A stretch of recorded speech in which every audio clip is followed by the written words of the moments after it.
Lalu selesai kemarin acaranya, ada umat yang mengingatkan saya. Dia bilang ada versi yang lain. Ya, ada versi yang lain yang mengatakan karena bukan kecemerlangan dari cahaya, tapi karena sila biku yang lebih tinggi dari dewa, sehingga membuat mereka itu turun dari pohon. Setelah saya periksa kembali apa yang tercantum di dalam kitab komentar, persisnya itu gini.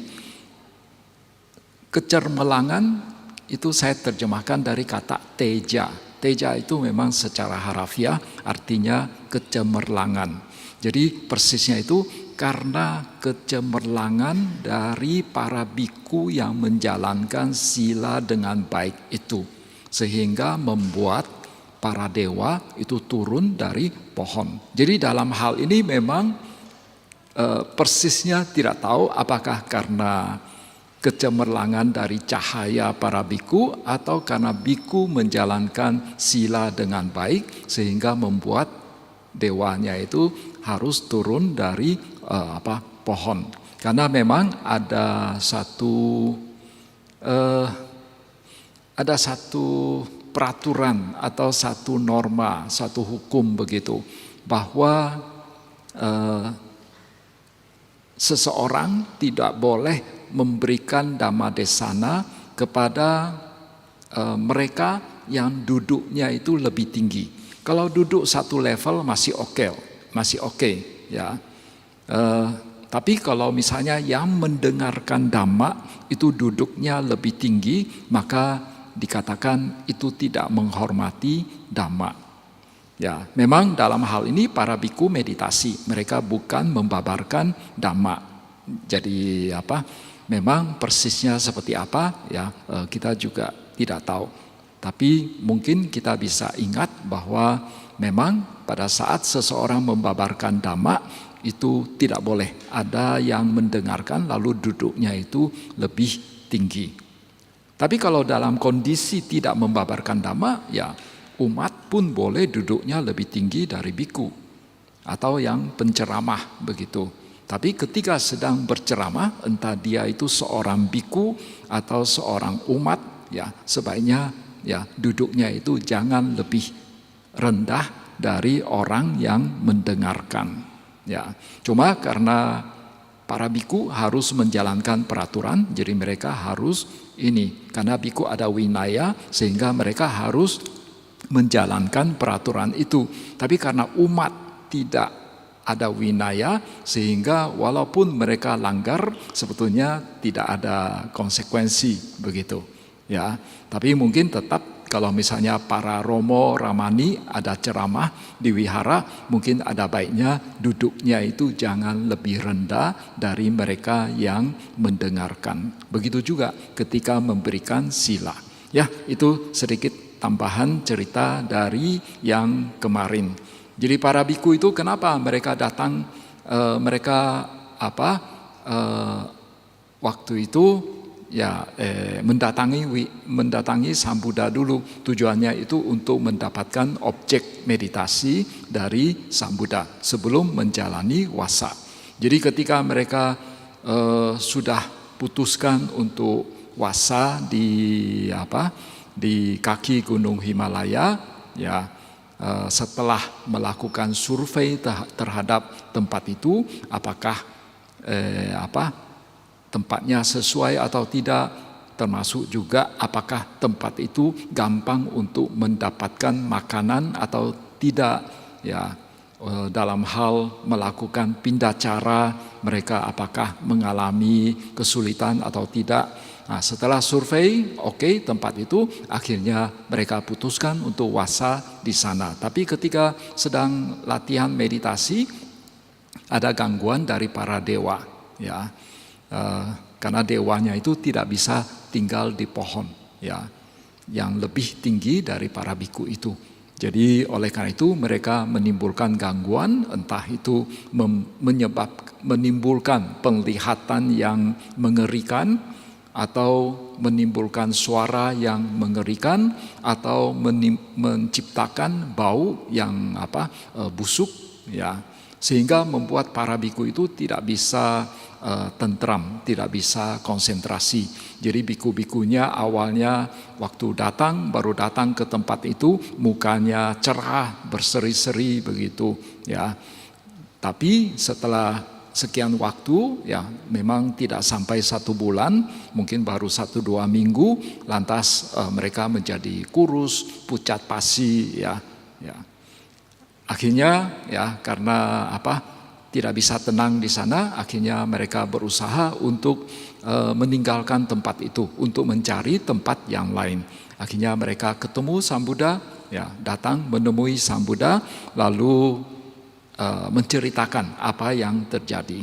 Lalu Sang Buddha setelah menggunakan mata batin beliau meneropong ke seluruh dunia, Sang Buddha mengatakan, saya tidak melihat sejengkal pun tanah di bumi ini yang cocok untuk kalian meditasi selain kaki gunung Himalaya di sana. Ya, akhirnya Sang Buddha berkata bahwa kalian tidak usah pindah tempat, tetap saja di sana. Tetapi bacalah parita yang saya ajarkan, ya, bacalah pancarkanlah metta kepada makhluk-makhluk yang berada di sana. Kemudian versi yang lain menurut kitab komentar, ya, versi yang lain dari saran Sang Buddha adalah ini, sebentar.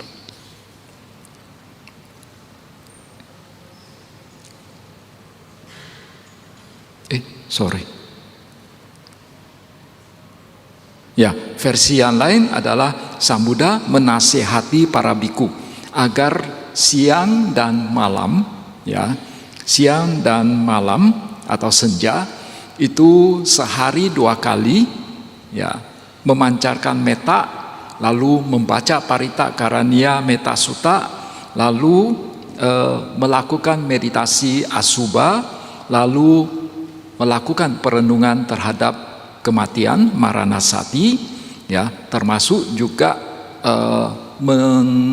memunculkan apa yang disebut sebagai samvega citta, ya. Akhirnya, ya, belakangan kita mengenal ada yang disebut sebagai 4 meditasi pelindung. 4 meditasi pelindung itu adalah metta bhavana, buddhanusati, asubha, sama maranasati, ya, mirip-mirip sama nasihat yang diberikan oleh Sang Buddha. Jadi karania metta sutta ini itu bisa dikatakan berfungsi sebagai parita, yaitu pelindung, juga berfungsi sebagai kamma thana, objek meditasi, ya, dengan memancarkan metta kepada makhluk-makhluk yang berada di sekitar, ya. Lantas, ya, Sang Buddha mulai menguncarkan, mulai membabarkan karania metta sutta ini. Ya, baik. Ya, itu adalah apa yang kita dengar kemarin. Nah, sekarang kita masuk ke syair yang pertama, ya. Karaniam attakusalena, ya. Yantan santang padang abisa meca sako ujuca suhujuca suwaco casa mudu anati mani. Mungkin hari ini kita hanya sempat menceritakan 2 baris saja. Jadi rasanya besok tidak mungkin selesai, ya. Setelah lihat ini besok tidak mungkin selesai. Hari ini saja baru 2 baris, ya. Terjemahannya kira-kira inilah yang seyogianya dilakukan oleh ia yang tangkas dalam hal-hal bermanfaat untuk mewujudkan keadaan damai. ia seyogianya mampu, tulus, lurus, sungguh lurus, mudah dinasehati, lembut dan tidak angkuh. Ya, karaniam. Karaniam itu berarti yang seyogianya dilakukan. Atta itu artinya tujuan. Ya. Kemudian kusala. Kusala itu berarti biasanya kusala kita terjemahkan sebagai kebajikan. Tapi kusala ya misalnya dalam ungkapan upaya kausalia, nah itu artinya mahir, cekatan. Ya. Mahir atau cekatan. Jadi karania. Ya, kita jelaskan dulu karaniam ya. Yang seyogianya dilakukan. Kalau ada yang seyogianya dilakukan, berarti ada juga akaraniam, yaitu yang seyogianya tidak dilakukan.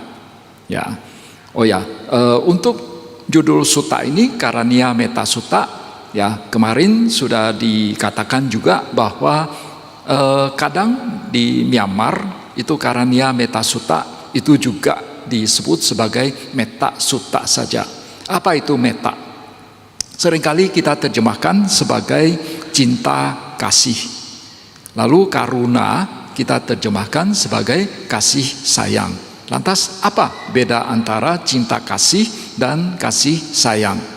Nah, per definisi di dalam kitab komentar dikatakan bahwa metta itu adalah harapan atau keinginan untuk memberikan kemaslahatan dan kebahagiaan kepada pihak yang lain. Singkat kata, mengharapkan pihak lain bahagia. Itu adalah metta.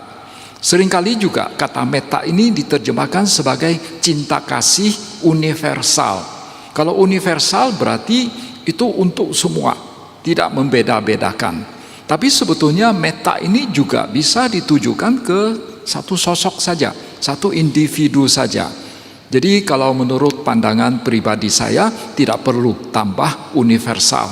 Karena metta itu juga kadang untuk hanya satu sosok saja, yaitu kita mengharapkan pihak lain itu hidupnya bahagia. Itu adalah metta. Sedangkan karuna itu adalah mengharapkan pihak lain itu terbebas dari penderitaan. Berarti karuna itu ditujukan kepada mereka yang menderita.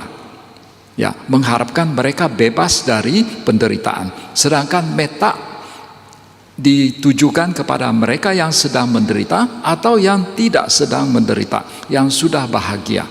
Ya. Itu kira-kira perbedaan antara metta sama karuna. Nah, sekarang kita kembali ke baris pertama, yaitu karania sama akarania, yang seyogianya dilakukan dan yang seyogianya tidak dilakukan. Seperti yang kemarin saya juga katakan bahwa kalau Manggala Sutta itu cocok untuk para biku maupun umat awam. Tetapi untuk Karania Metta Sutta, karena waktu itu pembabaran Karania Metta Sutta ini dilakukan oleh Sang Buddha terhadap 500 biku, sehingga sebetulnya isi Karania Metta Sutta ini sebetulnya khusus untuk para biku. Cuma memang karena fungsinya sebagai parita, ya, sebagai pelindung, sehingga ya cukup banyak umat ya dalam kebaktian pada hari Minggu atau kebaktian biasa itu sering membacanya. Tapi kalau kita lihat isinya, sebetulnya itu ditujukan untuk para biku, sehingga penjelasannya pun itu juga lebih spesifik ke para biku. Jadi oleh karena itu ketika kita membahas apa yang seyogianya dilakukan, ya kita terutama ya merujuk ke yang seyogianya dilakukan oleh para biku. Apa yang seyogianya dilakukan oleh para biku? Yaitu menjalankan 3 latihan, yaitu menjalankan sila, samadhi, dengan panya. Kemudian apa yang seyogianya tidak dilakukan? Yaitu yang bertentangan dengan ini 3 latihan itu, yaitu kegagalan dalam sila. Dengan kata lain, melanggar sila atau sila wipati. Nah, saya teringat nama wihara ini Maha Sampati. Jadi lawan kata dari wipati itu adalah sampati. Apa arti kata sampati? Sampati itu berarti sukses, berhasil. Ya, sukses atau berhasil. Cuma kalau di masyarakat ketika kita menyinggung, ya, kita mengatakan seseorang itu sukses, berhasil, itu seringkali hanya sukses atau berhasil saja. Tidak pernah, jarang mengatakan sukses dalam hal apa, berhasil dalam hal apa. Tapi kalau kita menyinggung sampati, wipati di dalam Dhamma, itu selalu disertai dengan sukses sampati dalam hal apa, kegagalan wipati dalam hal apa. Jadi tidak pernah itu dia berdiri sendiri sebagai sejenis kata umum, ya. Jadi oleh karena itu ketika kita menyatakan seseorang sukses, perlu ditanya lebih lanjut, sukses dalam hal apa. Rasanya tidak mungkin sukses dalam segala hal, sukses dalam hal materi, sukses dalam hal sila, sukses dalam meditasi, sukses dalam kebijaksanaan. Rasanya tidak mungkin di dunia ini ada orang seperti itu, ya. Jadi oleh karena itu ketika kita menyinggung tentang kata sukses, sampati, maka kita perlu tahu sampati dalam hal apa, sila sampati atau apa, atau samadhi sampati atau panya sampati, ya. Jadi yang seyogianya tidak dilakukan itu merujuk ke pelanggaran sila, lalu merujuk ke memiliki pandangan salah, lalu juga merujuk ke perilaku yang yang salah, ya, perilaku yang dicela. Kemudian juga termasuk, ya, penghidupan yang salah, ya, penghidupan yang salah. Nah, itu yang disebut sebagai yang seyogianya tidak dilakukan. Nah, sekarang kita akan lebih rinci lagi, ya. Yang seyogianya, ya, tidak dilakukan oleh seorang yang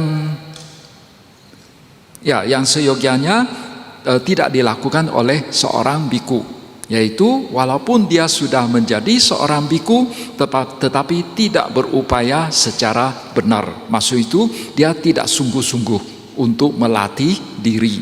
Kemudian juga compang-camping dalam sila. Ya, pelaksanaan silanya, praktek silanya itu compang-camping, yaitu banyak terjadi pelanggaran terhadap sila. Kemudian juga berpenghidupan melakukan hal yang tidak benar. Misalnya penghidupannya itu, ya, dengan meramal, ya, melihat hong shui dan lain sebagainya. Nah, nanti di belakang akan diceritakan lebih rinci lagi, ya. Jadi juga dikatakan bahwa yang seyogianya tidak dilakukan oleh seorang biku adalah sering mengunjungi 6 tempat. Apa itu 6 tempat itu? Ya, yaitu ke tempat pelacuran. Walaupun bukan pergi menemui pelacurnya, tetapi sering ke kompleks pelacur. Walaupun mungkin dia hanya mengunjungi rumah umat, ya, tapi Orang kan melihat kok pantainya ke daerah sana, padahal daerah sana kan terkenal daerah apa pelacur, langsung asosiasinya, langsung imajinasinya itu menjadi liar, ya, pikirannya langsung macam-macam. Jadi oleh karena itu supaya tidak menimbulkan kecurigaan, ya seorang biku itu sebaiknya menghindari, ya, pergi ke tempat ini pelacuran. Ya, saya nggak tahu di Medan ini di mana, nggak usah kasih tahu saya, ya. Kemudian juga jangan sering mengunjungi janda, ya, kecuali memang diundang, ya, diundang. Tapi kalau tidak ada urusan apa-apa lalu mendatangi para janda, ya. Lalu juga mengunjungi wanita yang belum nikah, ya. Ya, kemudian juga mengunjungi kasim atau banci, istilahnya itu pandaka. Sebetulnya di dalam Winaya dikenal ada 5 jenis pandaka. Yang pandaka yang pertama adalah mereka yang ini merujuk ke laki-laki. Laki-laki yang sejak lahir tidak punya alat kelamin. Jadi secara fisik cacat, ya. Lalu yang kedua adalah laki-laki ini lahir punya alat kelamin tapi dipotong. Nah, itu mungkin kita sebut sebagai kasim. Itu pandaka jenis kedua. Yang ketiga adalah laki-laki yang setengah bulan muncul alat kelaminnya, lalu setengah bulan hilang. Nah, ini mungkin rasanya di India baru ada, rasanya di dunia ini tanya ke dokter rasanya tidak ada ditemukan orang seperti itu. Tapi ya menurut kitab komentar itu adalah pandaka yang jenis ketiga. Jadi 1, 2, 3 ini secara fisik kita bisa lihat, ya, alat kelaminnya itu tidak normal atau hilang, tidak ada. Lalu yang keempat, pandaka yang keempat, ketika mereka melihat orang lain melakukan hubungan seks, maka dia akan terangsang. Lalu mungkin kalau sekarang namanya nonton film porno atau apa begitu. Lalu yang kelima adalah pandaka yang suka melakukan oral seks. Oleh karena itu ada sejumlah bante yang menafsirkan yang nomor 4 sama 5 ini adalah orang yang homoseksual. Sedangkan yang untuk 1, 2, 3 itu tidak boleh ditabiskan menjadi biku. Karena secara fisik gampang dikenali, tinggal periksa aja calon bikunya punya burung atau tidak. Tapi kalau yang keempat sama kelima tidak bisa, itu dalam hati, ya. Jadi oleh karena itu sulit untuk memeriksa seseorang itu dia suka oral seks atau tidak begitu. Jadi dalam peraturan Winaya, jadi ketika ada calon biku tinggal periksa alat kelaminnya saja. Jadi pandaka 1, 2, 3 itu tidak boleh ditabiskan menjadi biku. Ya, ini sekedar pengetahuan, ya. Ya, jadi seorang biku juga jangan sering-sering mengunjungi para pandaka. Kemudian juga, ya, tidak boleh sering-sering mengunjungi bikuni. Jadi seorang biku tidak boleh datang ke tempat bikuni tinggal. Yang boleh itu adalah bikuni yang datang ke tempat biku. Jadi karena sebagaimana kita ketahui waktu zaman Sang Buddha kan masih ada bikuni. Jadi setiap hari uposatha para bikuni mereka membaca Patimokkha di tempat mereka, ya. Lalu setelah itu harus datang ke tempat biku untuk untuk mendengarkan nasihat dari para biku, ya. Jadi ketika mereka mau mendapatkan nasihat dari para biku, mereka yang mendatangi para biku, bukan bikunya yang berkunjung ke tempat bikuni. Mungkin dengan bikuni yang datang, karena tempat biku biasanya banyak biku juga yang tinggal, mungkin itu lebih aman untuk para bikuni.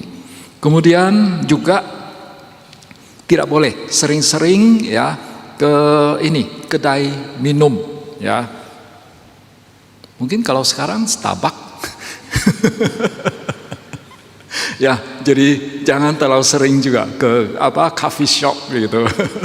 Itu bisa menjadi omongan orang. Ya, kira-kira ini 6 tempat ini yang oleh Sang Buddha dikatakan sebaiknya ya dihindari oleh para biku, atau jangan sering-sering mengunjungi ke 6 tempat ini.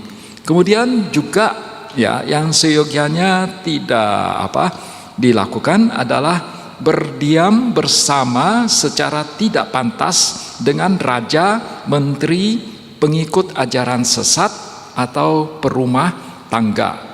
Persisnya itu ini ya, jadi tidak tinggal bersama raja, menteri, pengikut ajaran lain. Kenapa? Jangan terlalu dekat dengan raja atau menteri. Di sutta yang lain, Sang Buddha ada cerita bahwa biku itu jangan sering datang ke istana. Ada beberapa sebab. 1, di istana ada permaisuri, ada selir-selirnya raja. Kalau bikunya datang ke istana suatu hari sebelum ketemu raja, mungkin di lorong istana ada ketemu permaisuri, ada ketemu selir. Lalu permaisurinya senyum ke bantenya. Lalu ada pelayan yang lihat. Lalu pelayannya lapor ke raja. Raja, permaisuri hari ini dia senyum sama bantenya. Senyumnya manis sekali ya. Belum pernah ketemu senyum yang begitu manis begitu. Wah, celaka bikunya. Nanti rajanya bisa cemburu. Jadi itu sebabnya kenapa seorang biku jangan sering-sering datang ke istana. Kemudian alasan yang lain lagi ya, yang saya ingat saja, yang misalnya gini, raja kan sering mengambil keputusan. Oh, mari kita perang dengan kerajaan ini ya, mari kita menyerang kerajaan ini. Nah, kalau bikunya sering datang ke kerajaan, nanti misalnya suatu hari raja mengambil keputusan untuk menyerang suatu negara. Lalu nanti di luaran ada gosip. Wah, ini biku ini gara-gara biku ini dia sering bisik-bisik ke raja, akhirnya raja memutuskan untuk menyerang kerajaan ini. Lalu setelah menyerang, lalu ternyata raja kalah, ya. Ternyata pasukan kerajaan kalah. Lalu bikunya disalahin lagi. Gara-gara biku ini kasih nasihat yang nggak benar, akhirnya kerajaan kita itu kalah, ya. Lalu di kerajaan, di istana juga banyak barang-barang berharga, ya. Bisa saja barang-barang berharga ini suatu saat hilang, mungkin dicuri oleh pekerja atau pelayan yang ada di kerajaan, di istana begitu.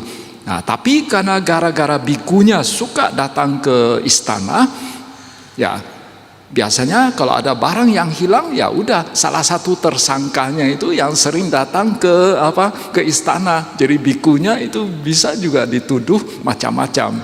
Ya, jadi itu kira-kira ya, masih ada lagi yang lain-lain, sejumlah alasan yang disebutkan oleh Sang Buddha. Jadi mengapa seorang biku jangan sering-sering masuk ke istana, kecuali memang kalau diundang. Ada satu peristiwa juga. Jadi waktu itu bikunya itu diundang masuk ke kerajaan. Waktu itu sang raja sedang mesra-mesraan sama permaisuri.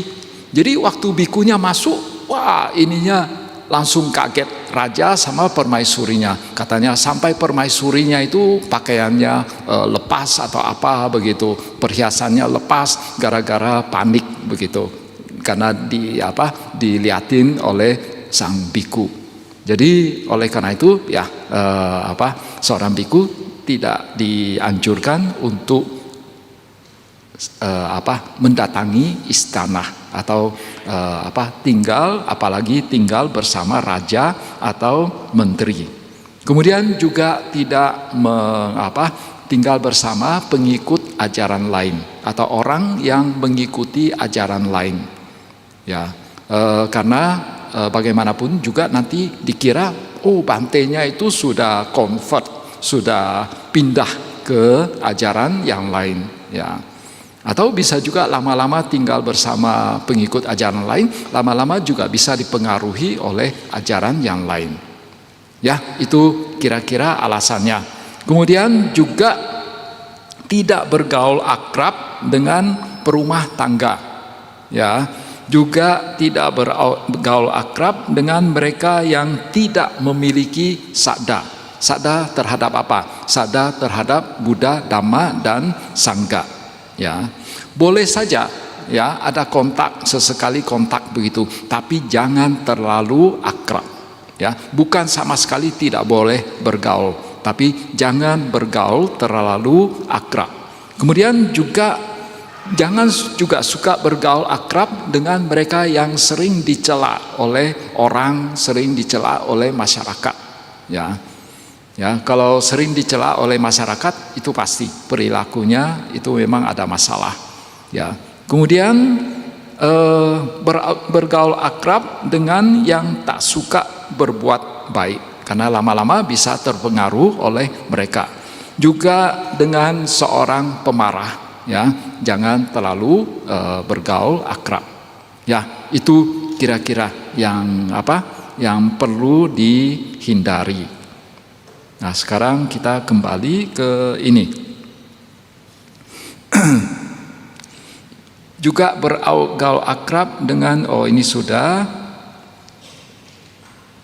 Nah, kemudian juga seorang biku tidak boleh memberi hadiah kepada umat. Ya, tidak boleh memberi hadiah kepada umat. Kenapa? Karena khawatirnya nanti bikunya itu bisa memancing ikan besar dengan ikan kecil. Ya, dia sering kasih umat liontin atau apa begitu, tapi nanti mintanya HP, mintanya iPhone, ya. Jadi oleh karena itu, ya, seorang biku tidak dianjurkan untuk memberikan hadiah kepada umat, ya. Nah, memang dalam hal ini kalau misalnya ada buku Dhamma bagaimana? Apakah boleh kasih ke buku Dhamma tersebut ke umat atau tidak? Nah, ini mungkin para bante ada yang mempunyai pendapat yang berbeda-beda. Ya, misalnya, jadi seorang biku ya tidak boleh memberikan misalnya bambu kepada umat, memberikan patah itu daun, ya, dedaunan yang mungkin bagus begitu, ya, kelihatannya bagus, cantik gitu kepada umat.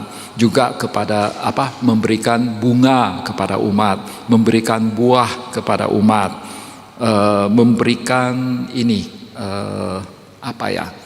siwak, ya, siwak. Kan ada dua bahan, kan semua makanan sebelum disantap jadi ketika umat mau kasih makanan ke biku itu harus diserahkan langsung ke tangan biku, tapi ada dua hal yang tidak perlu, air putih sama siwak. Siwak ini kadang diterjemahkan sebagai tusuk gigi, bukan tusuk gigi. Siwak itu sepertinya di Arab masih ada. Siwak itu bahasa Indonesia. Jadi itu sejenis kayu, ya, tangkai kayu kecil yang terbuat dari kayu yang lunak dan berserabut. Jadi zaman dulu belum ada sikat gigi. Jadi kalau zaman dulu orang mau membersihkan gigi setelah makan, ya mengunyah-ngunyah siwak itu. Jadi ketika kayu itu digigit-gigit begitu, nah, dia akan pecah menjadi serat-serat. Nah, serat-serat ini yang akan membersihkan giginya. Nah, oleh Sang Buddha dikatakan bahwa walaupun makanan ya ketika dikasih ke biku itu harus diserahkan ke tangannya, tapi untuk air putih ya, air putih ya. Dan siwak ini, walaupun siwak kadang-kadang kita kunyah kan ada cairannya, dan itu ditelan pun itu tidak masalah ya. Dan jadi air putih dan siwak itu tidak perlu diserahkan ke para biku ya, diserahkan ke tangan para biku. Kemudian juga memberikan air pencuci mulut atau air pencuci muka kepada umat. Lalu memberikan air mandi kepada umat. Lalu zaman dulu orang mandi, kalau sekarang kan orang mandi pakai sabun, lalu pakai yang penggosok begitu ya, yang dari bahan plastik. Nah, zaman dulu itu pakai yang namanya cuna. Cuna itu sejenis abu. Jadi abu ini dia mungkin ada sedikit mengandung soda, jadi sehingga bisa membersihkan minyak, dan juga dia karena ada pasirnya, sehingga kalau digosok-gosok ke kulit itu bisa membersihkan kulit ya. Kemudian juga memberikan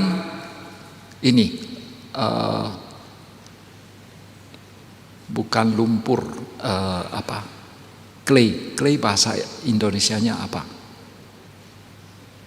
Tanah liat ya, memberikan tanah liat ke umat. Tanah liat itu bisa dipakai macam-macam, bisa untuk plester rumah, untuk yang lain-lain. Ya, pada rasanya ya bahwa seorang biku tidak boleh memberi hadiah kepada umat. Kemudian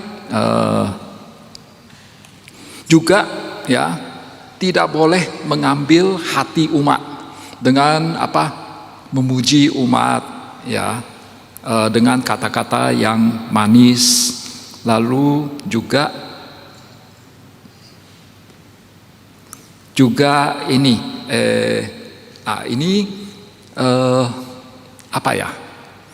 mengucapkan kata-kata yang bisa dipahami secara macam-macam, bisa ditafsir macam-macam. Atau muga supayata ini itu bisa juga berarti memasak sup, memasak makanan untuk umat begitu. Kemudian juga tidak menjadi pesuruh dari umat ya. Jadi misalnya, Bante saya titip ini ya untuk umat yang A gitu, tidak boleh ya, seorang biku tidak boleh seperti itu. Kemudian juga menjadi pesuruh, lalu juga tidak boleh menjadi dokter untuk umat. Jadi kalau umat sakit ya, dia menganjurkan pakai obat ini ya, makanlah obat ini, apalagi dia racik sendiri. Lah kalau umatnya itu setelah makan obat bikunya, lalu umatnya misalnya ya mati misalnya, lantas bikunya itu bisa dituduh macam-macam. Jadi oleh karena itu biku tidak boleh ya, biku tidak boleh mengobati umat, tidak boleh kasih obat ke umat. Jadi paling kalau bikunya baik hati, paling gini, ada umat yang sakit, lalu bikunya tahu pakai obat apa. Bikunya hanya boleh bilang ke umat, kalau dulu saya sakit ini, saya memakai obat A. Hanya boleh bilang begitu. Nah, jadi kalau misalnya nanti kalau umatnya itu ikut menggunakan obat A itu, bikunya bisa membebaskan diri dengan mengatakan bahwa loh, kan saya hanya bilang saya pakai, waktu saya sakit saya pakai ini, saya tidak menyuruh kamu pakai, kamu yang mau sendiri ya, kira-kira begitu ya. Kemudian juga ini tidak boleh jadi ahli Hong Shui, ya. Jadi tidak boleh melihatkan Hong Shui untuk umat. Mungkin ada yang berpikir, emangnya di zaman Sang Buddha ada Hong Shui? Ya, ada Hong Shui versi India, ya. Karena konon untuk bangun wihara juga ada sebetulnya tata cara memilih tanahnya, ya, memilih lokasinya. Hong Shui dalam bahasa India itu namanya Watu Wija, ya, yang paling kanan bawah, ya, Watu Wija. Kalau bahasa Sanskertanya Wastu Widya. Widya itu pengetahuan, Wastu itu lokasi, ya. Jadi pengetahuan tentang lokasi. Kemudian juga seorang biku tidak boleh menjadi peramal dengan lihat bintang-bintang, atau menjadi seorang peramal dengan lihat anggota tubuhnya, ya. Kalau sekarang mungkin termasuk lihat raut wajahnya, ya. Kalau bahasa Mandarinnya mian xiang, ya. Kemudian juga tidak boleh, ya, misalnya hasil pindah patah, ya, dia tukaran dengan umat, ya, saya kasih ini lalu kamu kasih saya ini, gitu. Atau ya, pokoknya saling memberi dengan umat, ya, kira-kira itu. Ini sudah, ya, itu yang dimaksudkan dengan yang seyogianya tidak dilakukan. Lalu juga jadi setelah seseorang menjadi biku, dia harusnya berupaya secara benar, lalu meninggalkan hal yang tidak benar, ya. Kemudian di samping itu, ini jam berapa ya?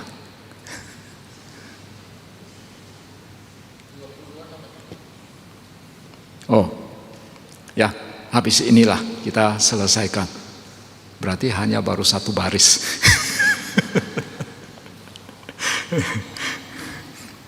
Ya, kemudian juga seorang biku perlu menjalankan apa yang disebut catu parisudi, 4 pemurnian, ya, 4 pemurnian. Jadi yang pertama, dia perlu melakukan pemurnian diri dengan menjalankan patimokkha, mengendalikan diri dalam peraturan winaya dengan sadda, dengan penuh keyakinan. Kemudian dia juga perlu mengendalikan indrianya, ya, mengendalikan indrianya dengan penuh sati, ya. Kemudian dia juga perlu melakukan pemurnian terhadap penghidupannya, ya, penghidupannya, yaitu dengan semangat. Kemudian dia juga perlu, ya, melakukan pemurnian diri dalam menggunakan 4 kebutuhan hidup. 4 kebutuhan hidup itu adalah jubah, makanan, tempat tinggal atau ranjang, dan keempat adalah obat-obatan. Dan itu, ya, dikatakan, ya, dilakukan dengan kebijaksanaan, ya, itu kira-kira. Nah, kemudian yang dimasukkan dengan menjalankan patimokkha, ya, menjalankan peraturan winaya. Maksudnya itu adalah tidak melakukan pelanggaran winaya. Pada dasarnya, ya, begitu banyak peraturan winaya untuk para biku. Tapi secara umum bisa dikategorikan menjadi 7 kelompok besar, ya, 7 jenis pelanggaran, ya, 7 jenis pelanggaran. Jadi ketika kita mendengar ada biku yang melanggar winaya, sebetulnya perlu kita tahu lebih detail lagi, sebetulnya melanggar jenis winaya yang mana, jenis peraturan yang mana, karena konsekuensinya berbeda-beda. Misalnya yang pertama, kalau seorang biku melanggar parajika, yang secara harafiah parajika itu artinya sudah kalah, maka bikunya sudah kalah. Berarti otomatis bikunya itu sudah langsung menjadi umat awam. Tidak perlu lagi ada upacara lepas jubah, langsung otomatis. Dia walaupun masih pakai jubah, tapi secara winaya dia sudah bukan seorang biku lagi. Kalau dia melanggar parajika ini. Total ada 4 peraturan yang berhubungan dengan parajika ini. Jadi oleh karena itu biasanya begitu seseorang menjadi biku, dia akan langsung dikasih tahu 4 parajika ini, supaya jangan sampai sudah melakukan ini karena ketidaktahuan, ya. Lalu yang kedua, sangga disesa. Sangga disesa ini total ada 13 peraturan. Ya, 13, ya. 13 atau 12, ya. Kalau melanggar ini ada hukumannya. Ada hukumannya. Hukumannya itu selama 6 hari dia harus tinggal di satu tempat yang khusus, minimal ada 4 biku, ya. Lalu dia tidak boleh seatap dengan biku yang lain. Kemudian setiap hari kalau dia bangun pagi, pertama-tama harus ketemu ke-4 biku ini, lalu bilang, saya saat ini sedang menjalani hukuman karena saya melanggar peraturan ini. Ketemu biku B lagi, ngomong lagi. Lalu kalau dia pergi keluar mau berkunjung ke wihara yang lain, dia harus ditemani minimal 4 biku. Lalu kalau di tengah jalan ketemu biku yang lain, itu dia harus ceritakan juga, langsung menghampiri biku yang ketemu di jalan ini, ngomong, saya ini saat ini sedang menjalani hukuman karena saya melakukan ini. Kalau dia sudah sampai ke wihara lain, wihara itu ada 100 biku, dia harus ceritakan ke satu-satu biku. Jadi oleh karena itu bagi mereka yang melanggar sangga disesa, itu sebaiknya jangan kemana-mana, repot ya. Tapi hukumannya hanya 6 hari. Tapi kalau misalnya dia melakukan pelanggaran sangga disesa setengah tahun yang lalu hari ini dia baru ceritakan pelanggaran dia, berarti dia menyembunyikan sangga disesanya itu selama 6 bulan. Berarti dia nanti waktu menjalani hukumannya itu 6 hari tambah setengah tahun. Saya di Myanmar pernah ketemu satu biku, saya nggak usah sebut nama, dari Tiongkok, ya, biku Theravada dari Tiongkok. Nah, masalahnya itu waktu dia sudah berusia 60 tahun lebih, dia sudah menjadi biku sekitar 30 tahun. Ya, sudah menjadi biku 30 tahun dan dia tidak tahu bahwa ada peraturan sangga disesa ini. Lalu ternyata dia melakukan pelanggaran sangga disesa. Berarti hukuman yang dia harus jalani 6 hari tambah 30 tahun. Saya nggak kebayang bagaimana dia bisa menjalani hukuman ini yang begitu lamanya. Lalu setelah selesai menjalani hukuman ini, selama 6 hari ini dia harus menaati 92 aturan tambahan, ya. Yang salah satunya itu harus cerita ke orang lain. Lalu kalau sudah selesai menjalani hukuman, dia harus dikembalikan ke posisi biku yang semula, ya. Jadi dia harus mengikuti satu pertemuan sangga yang minimal dihadiri oleh 20 biku. Jadi oleh karena itu, dan itu dilakukan di dalam sima. Jadi oleh karena itu ukuran sima itu biasanya minimal harus mampu menampung 21 biku. Karena untuk tujuan ini, kalau misalnya mau melakukan rehabilitasi biku, simanya itu muat untuk 21 biku. 20 biku yang normal, lalu 1 biku yang mau direhabilitasi. Kemudian kelompok pelanggaran yang lainnya tulacaya, ya. Jadi misalnya parajika itu kalau membunuh manusia itu parajika, ya. Misalnya menyuruh orang lain untuk aborsi, misalnya, Bante, saya hamil kecelakaan, gimana ya Bante?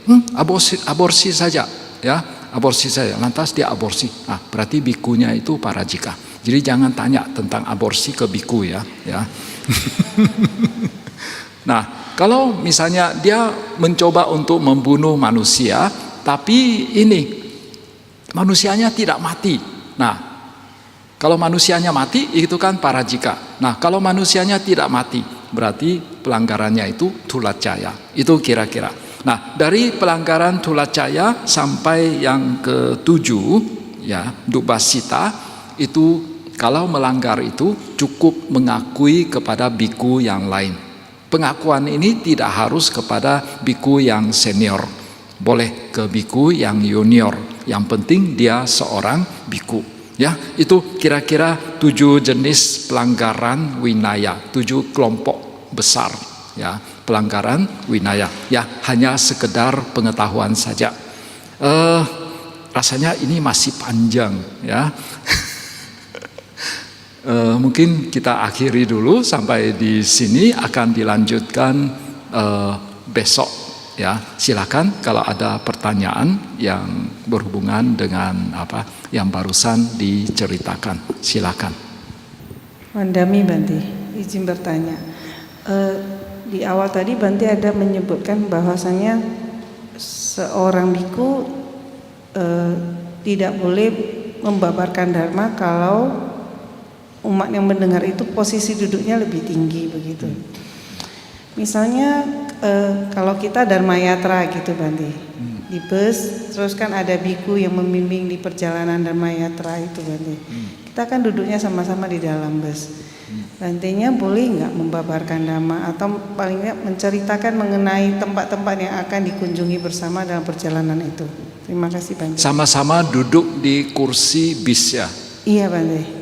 Biasanya kalau kursi bis kan paling tidak itu semua sama tingginya. Iya benar. Jadi oleh karena itu yang penting jangan lebih rendah. Kalau sama tinggi oke. Ya, jadi kalau sama tinggi oke. Ya. Terima kasih Bante.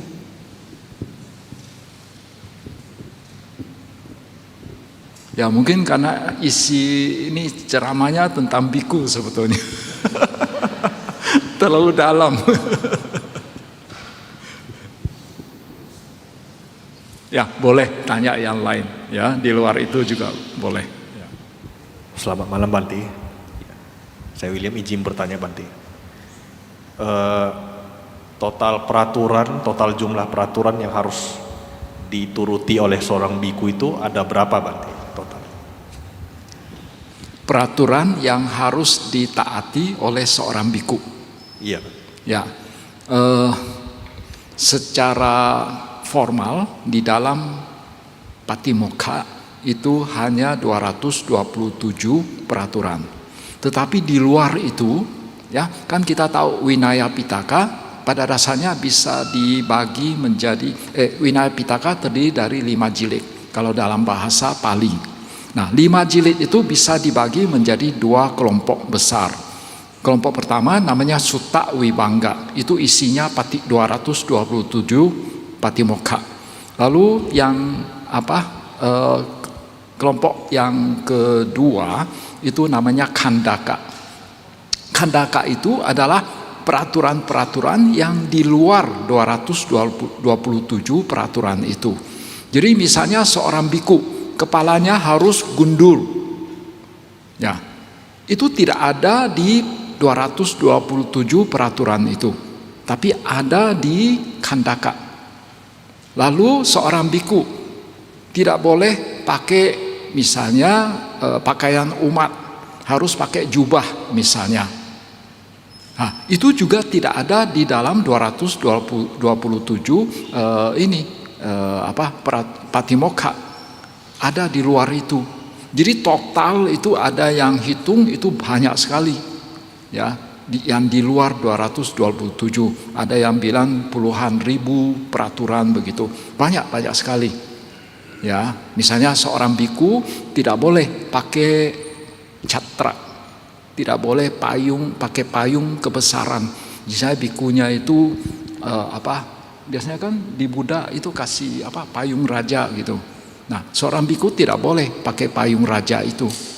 Ya, jadi bahkan ya sampai ada biku sampai mau menghindari pelanggaran itu, bahkan pakai payung pun tidak mau. ya, karena dianggap payung pun itu catra, tapi sebetulnya tidak. Oleh karena itu mereka itu yang tidak mau pakai payung versi Sri Lanka. Payung versi Sri Lanka itu kayak daun pisang begitu, jadi nutupnya itu dari samping. Ada, saya pernah lihat ya. Nah, itu kira-kira. Jadi peraturan di luar itu banyak sekali. Ya. Terima kasih Bante. Ya.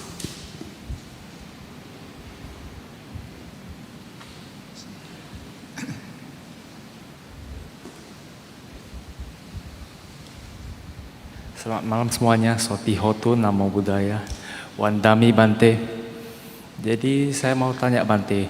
Tadi Bante kan udah jelasin bahwasanya yang tepat dilakukan oleh seorang biku itu sila, samadhi, dan panya. Kenapa dana itu enggak termasuk? Karena waktu seorang biku membabarkan dhamma itu kan dhamma dana gitu sih. Anumodana, terima kasih. Memang di dalam Sutta Pitaka, jadi selain menyebutkan 3 latihan, yaitu sila, samadhi, dan panya, karena itu secara umum begitu. Kadang juga di Sutta Pitaka yang lain ada menyebut 3 juga, yaitu dana, sila, bawana. Ya, dana, sila, bawana. Jadi bukan 4, bukan dana, sila, samadhi, panya, tapi tetap 3, yaitu dana, sila, bawana. Di mana bawana itu mencakup samadhi dengan panya.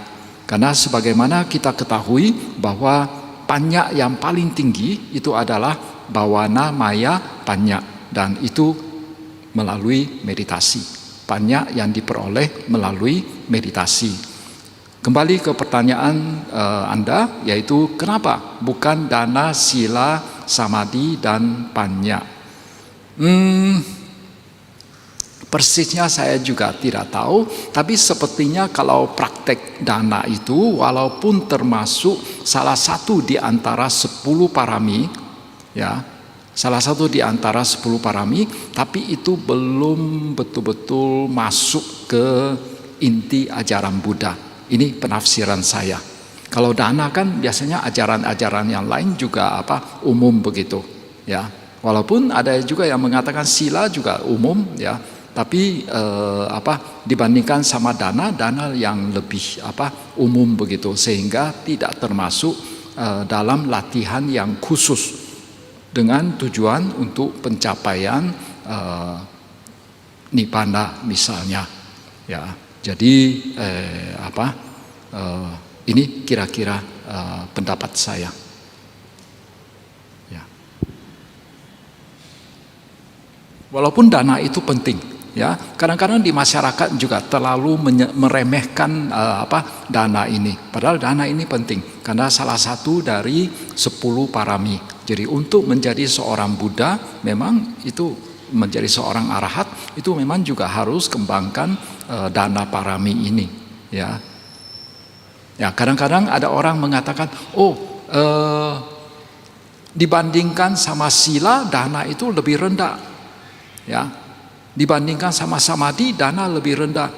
Nah, tapi kadang-kadang pernyataan seperti ini memberi kesan kepada umat bahwa dana itu tidak penting, ya.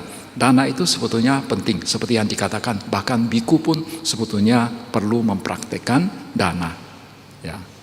Ya.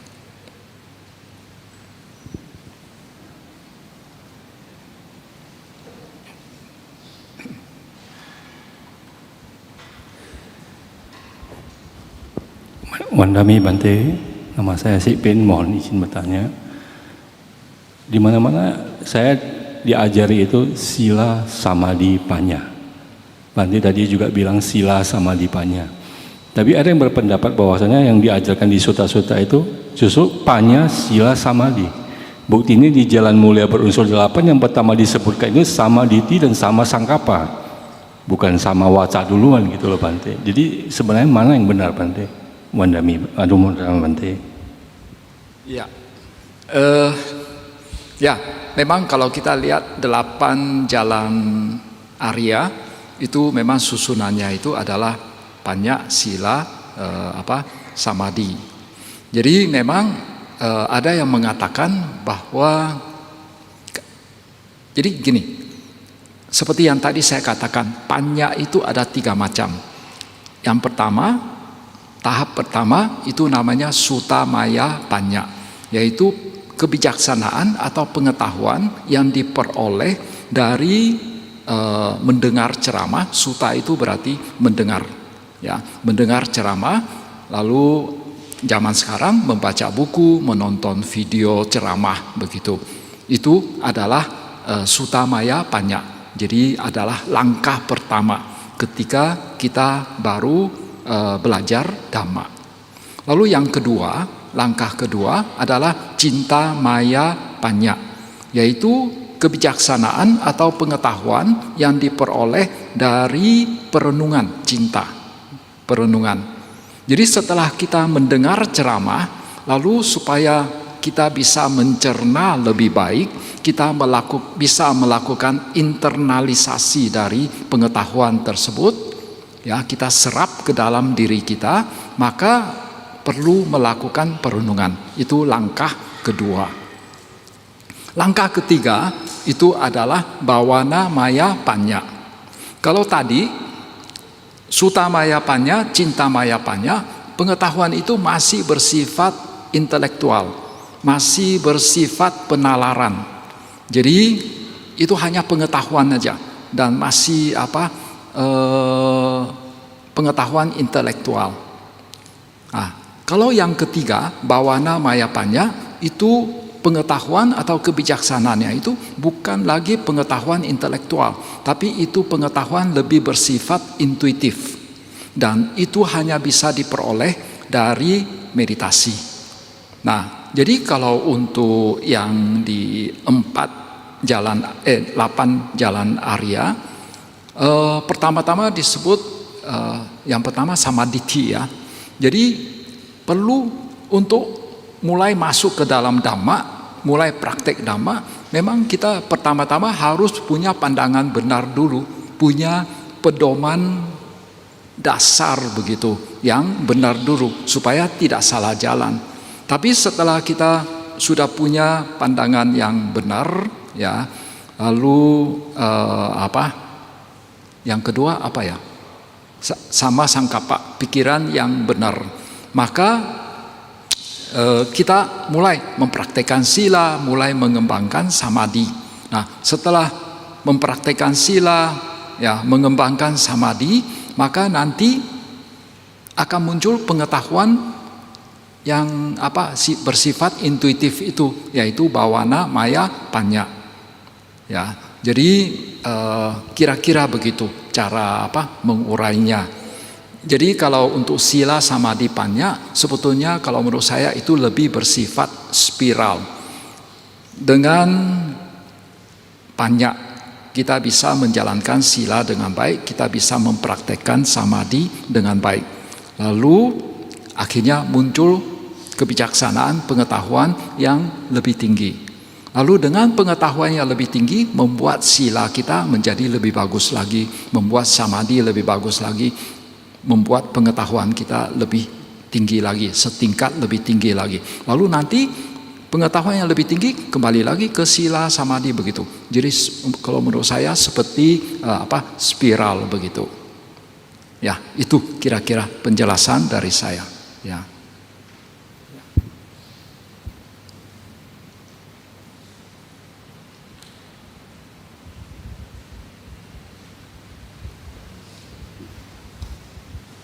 Nanti izin bertanya lagi. Sebelumnya kan Bante bilang kalau Metta Sutta ini juga dijadikan sebagai kamatana, objek meditasi, ya Bante. Nah, bagaimana aplikasinya ini di dalam latihan meditasi kita? Kan selama ini kalau kita latihan kan, mari mengembangkan cinta kasih di latihan meditasi kita begitu. Dituntun dengan semoga saya berbahagia, semoga semua makhluk berbahagia. Apakah seperti itu, Bante? menjadikan metta sutta ini sebagai objek meditasi. Terima kasih Bante. Ya, mungkin tepatnya itu bahwa metta sutta ini berfungsi sebagai parita. Parita itu berarti kita hanya membacanya. Tapi di samping itu juga perlu ini betul-betul bukan hanya baca saja, tapi betul-betul memancarkan metta. Ya, jadi dengan kamathana di sini mungkin ya tepatnya itu adalah melakukan meditasinya.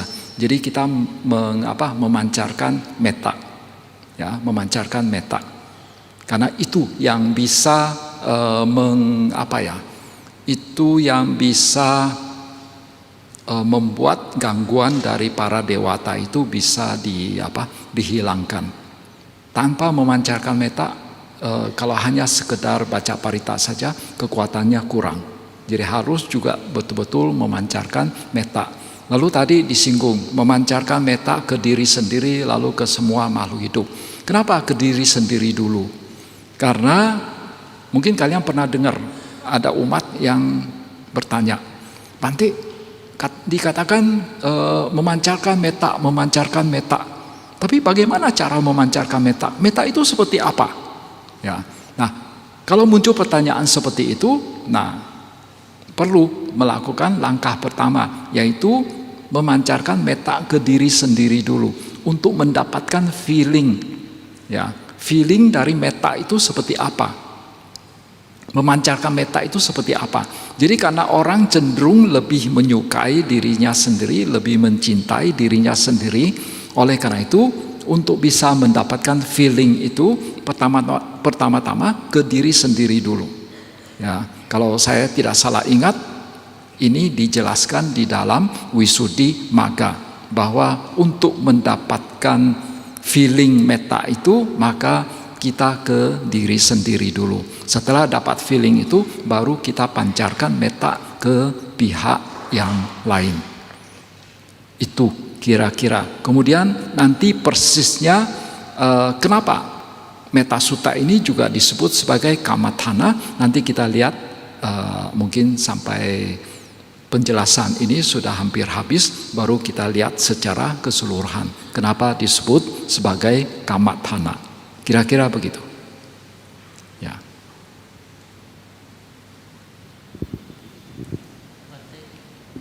Nanti izin pertanyaan dari YouTube. Namo Buddhaya Bante, saya Hengki. Mau tanya, kalau kita buka lahan untuk suatu pembangunan, kan secara tidak langsung kita tahu akan ada banyak hewan yang mati. Apakah ada pelanggaran sila pertama? Kalau apa? Membuka lahan, pembangunan. Membuka lahan, ya. Pembangunan. Ya, kalau kita tahu ada makhluk hidup di sana, lantas memang kita langsung membunuh makhluk hidupnya karena mau buka lahan, memang itu ada pelanggaran sila. Jadi oleh karena itu, jadi biasanya itu untuk membuka lahan biasanya tidak dilakukan oleh seorang biku. Jadi biasanya itu paling bikunya paling ngomong ke umat, ya, saya butuh satu lahan yang yang sudah bersih begitu. Ya, tapi tidak boleh juga bikunya itu menyuruh membunuh begitu, tidak boleh. Kira-kira begitu, memadai enggak jawabannya?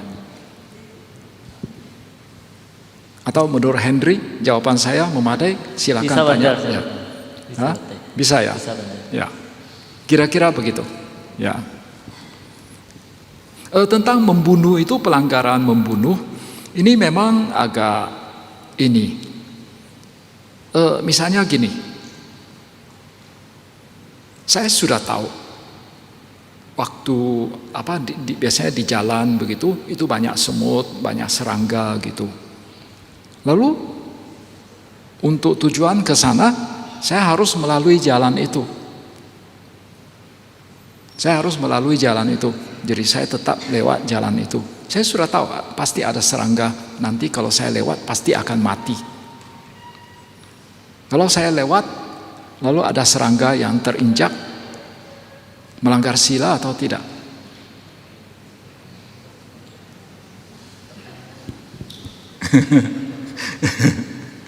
Ya. Hah? Ya, kuncinya ada niat atau tidak. Niatnya itu kita mau membunuh semutnya atau atau niat kita itu hanya sekedar jalan begitu, ya. Jadi kita niatnya jalan bukan untuk membunuh. Itu kira-kira biasanya penjelasannya itu seperti itu. Ya. Tapi hati-hati, kadang-kadang dalam situasi tertentu kita pakai ini bahwa kalau tahu itu sudah pasti mati, ya jangan jalan, ya. Kalau sudah tahu itu makhluknya pasti mati, ya jangan lakukan itu, ya.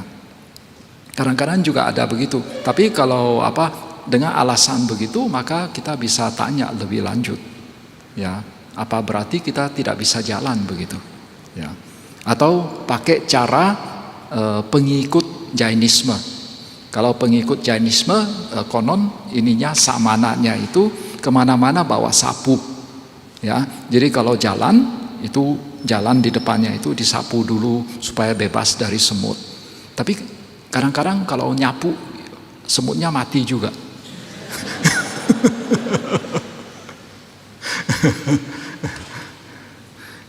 Ya itu. Ya. Ini satu lagi singkat dari YouTube, Wandami Bante, izin bertanya, bolehkah umat mendengarkan dhamma dengan memakai penutup kepala dengan kain atau topi? Terima kasih Bante. Ya, memang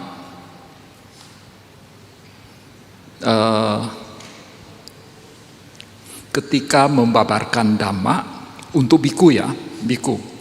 Ketika seorang biku membabarkan dhamma, kalau misalnya ada umat yang menutupi kepalanya, ya, misalnya pakai kerudung misalnya, nah bikunya itu tidak boleh, harus berhenti membabarkan dhamma. Konon dulu waktu saya di Myanmar, kalau ada biku yang bosan mendengar biku senior Dhammadesana, ya. Jadi ada biku senior yang Dhammadesana berjam-jam gitu, lalu biku yang lain yang pendengarnya itu bosan, lalu mereka ambil selembar kain tutup kepalanya, ya, otomatis bikunya akan berhenti ceramah, ya. Tapi ada sejumlah pengecualian, ya. Kalau misalnya pendengar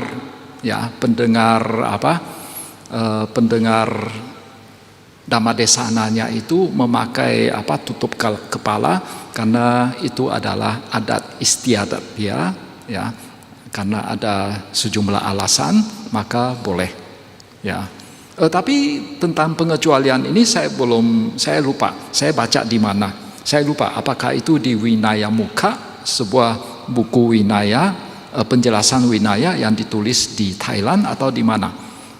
Paling tidak ada pengecualian seperti itu. Seperti juga seorang biku, dia tidak boleh membabarkan dhamma kepada orang yang membawa senjata. Nah, tapi kalau misalnya dia pakai adat Jawa, ya, dia pakai pakaian Jawa, adat Jawa, pakai belangkon, lalu ada keris ditaruh diikatkan ke pinggang misalnya. Nah, maka itu juga boleh, ya, karena dia memakai keris itu karena adat, ya, karena adat, ya. Itu kira-kira. Malam Bante, izin bertanya, saya baru tahu kalau biku tidak boleh memberikan hadiah atau memberi air mandi. Jadi saya pernah mendapatkan hadiah kecil dan juga melihat Bante ini memberikan air mandi kepada umat lain. Pertanyaan saya adalah, bagaimana saya setelah mengetahui ini, sikap apa yang sebaiknya saya ambil? Apakah misalnya tidak mendukung Bante tersebut atau ada pertimbangan lain? Bagaimana saya harus bersikap Bante? Terima kasih. Ya, kok bisa minta air mandi? Kayaknya saat itu ada konteks sejumlah umat meminta blessing. Pas pulang saya melihat ada dibagikan sebungkus air mandi. Jadi makanya tadi pas Bante cerita saya teringat. Air blessing, ya? Ya. Air Yang blessing. akan harus dicampur saat mandi begitu saya terdengar.